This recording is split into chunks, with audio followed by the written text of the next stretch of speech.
سیدہ فاطمہ رضی اللہ تعالی عنہا جو بھی حضور سے کہتی حضور اسے ٹالتے نہیں تھے،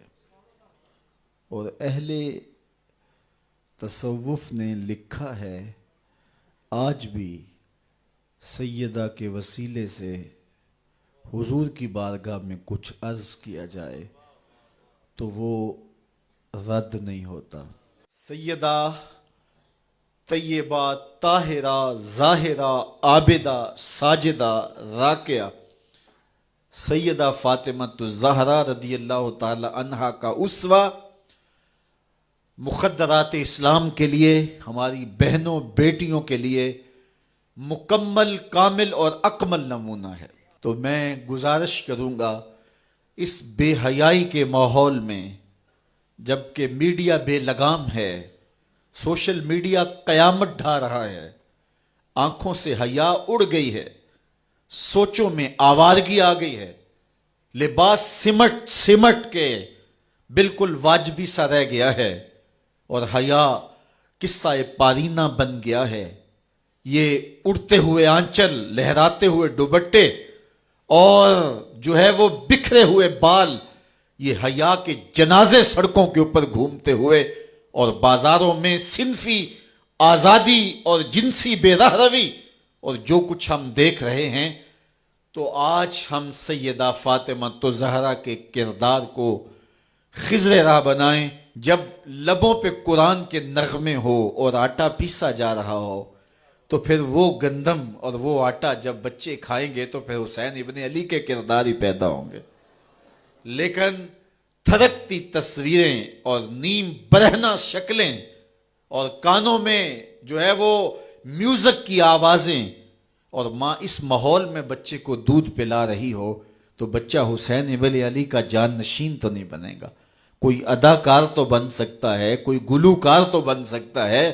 لیکن حسین ابن علی کا جان نشین نہیں بنے گا۔ تو ماؤں کو کامل اکمل نمونہ سیدہ فاطمہ الزہرا کا اختیار کرنا چاہیے، اس نمونے کو لے کے اپنی زندگی میں اتارنا چاہیے۔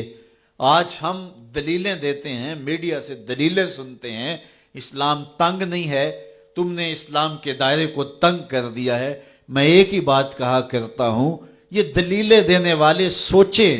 کہ رسول خدا کی بیٹی کے پردے کا عالم کیا تھا۔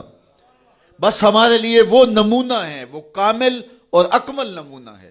اور ہم نے اپنی زندگی اس نمونے کے مطابق گزارنی ہے۔ پھر سیدہ پاک سلام اللہ علیہا کے پردے کا عالم یہ ہے، اہل سیر نے لکھا ہے کل قیامت کے دن جب میدان حشر میں سیدہ تشریف لائیں گی تو 70,000 حوروں کے جلوہ میں ہوں گی، اور جب گزریں گی تو آواز آئے گی، اے حشر کے میدان میں جمع ہونے والے لوگوں، اپنی نظریں نیچی کر لو، محمد کی صاحبزادی گزر رہی ہے۔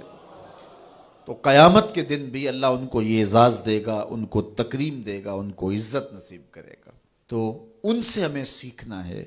کہ انہوں نے اپنی ساری زندگی کیسے گزاری۔ آج کی عورت کہتی ہے کہ میں نہیں کر سکتی نماز روزہ اور یہ امور نہیں بجا لا سکتی، بچوں کا بوجھ اتنا ہے، ان کی تربیت اور ان کو کھانا دینا، ان کو دودھ دینا، بار بار جو ہے وہ ان کا لباس تبدیل کرنا، کب وقت ہوتا ہے، میرے کپڑے بھی ناپاک ہو جاتے ہیں، تو کیسے میں ان کو جو ہے بچوں کو کروں اور اس کے بعد عبادات بھی وقت پہ کر سکوں، تو یہ بڑا مشکل ہے۔ وہ حضرت سیدہ کو دیکھیں کہ آپ اپنے کندھوں پہ مشکیزہ بھی اٹھا کے لاتی ہیں، چکی بھی پیستی ہیں، بیٹوں کی تربیت بھی کرتی ہیں، شوہر کی خدمت بھی کرتی ہیں، اور مصلی بچھا کے جب کھڑی ہوتی ہیں تو ساری ساری رات قیام میں، کبھی رکوع میں، کبھی سجدے میں گزر جاتی ہے، اور پھر کہتی ہیں مالک تیری راتیں اتنی چھوٹی ہیں، تیری بندی کا ذوق بندگی ہی پورا نہیں ہوتا، ایک تو رات اتنی لمبی بنا دے جی بھر کے تجھے سجدہ ہی کر سکوں۔ تو انہیں شکوہ رہتا ہے کہ راتیں اتنی چھوٹی ہیں اور میرا ذوق بندگی ہی پورا نہیں ہوتا۔ سارا دن روزے سے گزرتا ہے، رات قیام میں، رکوع اور سجود میں گزرتی ہے، اور بیٹوں کی تربیت کی تو وہ کائنات نے ایسی تربیت کا جوہر نہیں دیکھا ہے جو سیدہ فاطمہ کے گھر میں پلنے والے بچوں میں تربیت کا رنگ نظر آیا، کہ انہوں نے اپنا خون دے دیا لیکن دین کی آن پہ آنچ نہیں آنے دی۔ تو ان کی زندگی ہمارے لیے، ہماری مقدرات اسلام کے لیے، بہنوں بیٹی اور ماؤں کے لیے کامل اکمل نمونہ ہے۔